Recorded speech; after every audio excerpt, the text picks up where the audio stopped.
Hi, Eugene. Wave hi.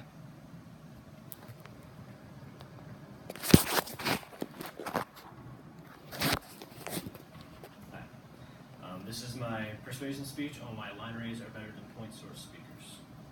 A common issue in many places today where audio systems play a key role in the function of the room, such as a movie theater or a club, is that they're using out-of-date speaker technology known as point source speakers.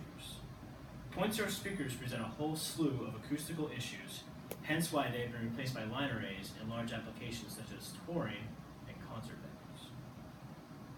The issue arises as many venues have yet to adopt this superior technology. In this speech, I'm going to introduce you to both of these concepts, explain the physics behind them, and explain why this leads to line arrays being a better option for you. Let's first talk about the distinguishing qualities between them and discuss some vocabulary terms. According to Sound Design Live, splay is how directional the speaker is in an angle measurement, as in an X and a Y axis. And your throw is how far the speaker can accurately project its sound over a certain distance. You can think of a point source speaker as more of a shotgun, where it's just blasting really close and really high and really wide. And then a line array box is more as a rifle, where it has a wide, but it's very thin. Like wherever you point it at vertically is where it's going to look. Then next is the inverse square law. So inverse square law states that over a certain distance, once you double that distance, you have the square root of the source. So in simpler terms, this means that if you're standing at 25 feet and you go to 50 feet with a point source box, you're going to lose 6 dB, which is very noticeable over a certain volume. And then with line array boxes, this is better for them as they only have a 3 dB drop for the inverse square law. In general, point source boxes are very susceptible to a lot of acoustic anomalies and issues.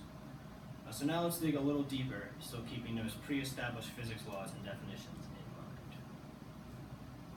mind. The clear solution to the problem of point source speakers is line arrays. To quote Christian Heil, the founder of L Acoustics, a loudspeaker manufacturing company, the best sound comes from one source. As in, an entire line array, no matter how many boxes it is one source, as they're all working together to push the sound to where it needs to go. Point source boxes do not act like this. They're essentially just a bunch of sources that go together. As you can imagine, this would cause a lot of issues, especially the further away you go. To cite home cinema choice, most theaters today are still using point source boxes, especially IMAX theaters. It's older technology, but they're like it. They're stuck in their ways. Especially if you think about our earlier explanation, you can imagine the issues behind this. Point source, to go over even the distance of a movie theater, probably like 80 feet roughly, they have to be driven quite hard. The amplifiers are working a lot harder than they should, and you're going to get a lot of clipping and distortion, which is some really like raspy, harsh sounds, especially in your mids and your high end. A line array, you could cover the same area with less speakers, and you'd have a smoother and even coverage throughout the entire audience. So for example, something like a movie theater in a line array, you could have a left, a center, and a right hang, which is actually behind the screen. You'd have subwoofers, and then you just have 2 speakers out in delays in the audience, which would cover the entire audience to give the surround effect, especially.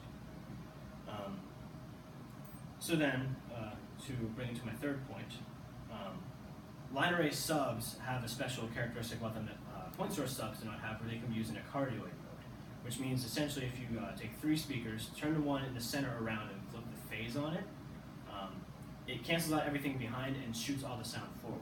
A common issue in point source subs is they're placed in a corner of a room and bass builds in a corner, so you have an unnatural, uncontrollable bass response, which is very problematic in movie theaters.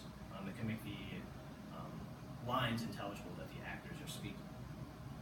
And this is all coming from EAW on their manual of how to do cardioid subwoofer over bass.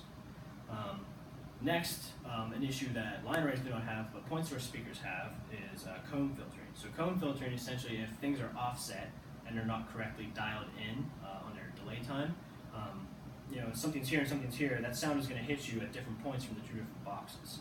So whenever it hits you, and there's only one equilateral triangle point between those 2 boxes where it's perfect in the room.